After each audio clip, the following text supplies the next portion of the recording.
আরাফ, আমার আব্বাজান, দিন যাচ্ছে আর তুমি বড় হচ্ছ। আমার সেই ছোট্ট আরাফ দেখতে দেখতে 7 মাস পূরণ হয়ে গিয়েছে। 7 মাস উপলক্ষে আরাফের কিভাবে ফটোশ্যুট করলাম, কি করলাম, সেগুলো নিয়েই থাকছে আমার এই ছোট্ট ভিডিওটি।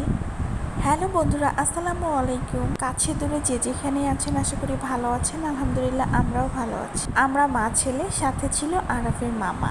আমরা তো আরাফের প্রত্যেকটা মান্থেই সুন্দর করে ফটোশ্যুট করি এবং কেক কাটি। তো আরাফের যেহেতু 7 মাস পূর্ণ হয়েছে, সেই অনুযায়ী আরাফের ড্রেসগুলো এখানে রেখেছি এবং সুন্দর করে ছবি তুলে নিচ্ছিলাম। আর যে থিমের ছবি তুলছিলাম সেটা আলু গোল গোল করে কেটে সুন্দর করে একটা 7 লিখেছিল আরাফের মামা। তো এখানে আরাফের ছবি তোলার জন্য সবাই আরাফকে অনেক হাসানোর চেষ্টা করতেছিল। আমার আম্মু আর আমার ভাই আর আমি ওর ছবি তুলছিলাম এবং কিছু ভিডিও করে নিচ্ছিলাম। ছোট বাচ্চাদের ছবি তুলতে গেলে তো জানেনই কতটা ঝামেলা, কতটা প্যারা নিতে হয়। তারপরেও আলহামদুলিল্লাহ আমার আরাফ অনেক শান্ত।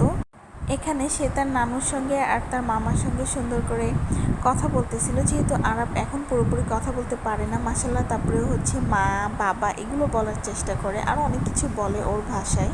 সবাই আমার আরাফের জন্য দোয়া করবেন। আমার আরাফ দেখতে দেখতে বড় হয়ে যাচ্ছে চোখের পলকে, মাশাল্লাহ মাশাল্লাহ। তো তারপর আমি আরাফের ভিডিও করছিলাম, আর একটা ড্রিম ভিডিও ছিল আমার, যেটা আমার করার অনেক ইচ্ছা ছিল। সেটা করার জন্য আমি একটা শাড়ি পরেছিলাম। তো তারপর আমি আর আমার ছেলে ভিডিও করে নিচ্ছিলাম। এই তো সেই ভিডিওটা আমার খুব পছন্দের একটা ভিডিও।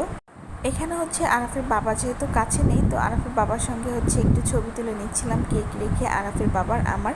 এরপরে আমি এখানে ঢং শুরু করে দিয়েছি। তো আমি আমার কিছু ভিডিও করতেছিলাম, যেহেতু একটু শাড়ি পরেছিলাম। তো আরাফ যেহেতু ছোট, শাড়ি পরে সেভাবে থাকতে পারি না আর কি।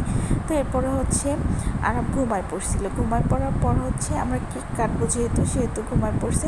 তো আমি শাড়িটা চেঞ্জ করে ফেলেছিলাম এই ভিডিওগুলো করার পরে। এরপরে কেক কাটবো। আরাফ ঘুম থেকে ওঠার পর ওর মামার সঙ্গে আর আমার সঙ্গে কেক কাটতেছে। তো আমি শাড়িটা আবার একটু কোনোরকম বাঙালিভাবে পরে দেন ওর সঙ্গে কেক কাটতেছিলাম। তো সবাই দোয়া করবেন আমার ছেলের জন্য। দেখতে দেখতে আমার ছেলেটা বড় হয়ে যাচ্ছে। আজকের ভিডিওটা এই পর্যন্তই। দেখতে থাকুন সবাই, আর ভিডিওটা ভালো লাগলে অবশ্যই লাইক কমেন্ট সাপোর্ট করে যাবেন। আর হ্যাঁ, বারবার বলতেছি আমার ছেলের জন্য কিন্তু আপনারা সবাই দোয়া করবেন, আমার ছেলে যেন বড় হয়ে অনেক ভালো মনের মানুষ হতে পারে।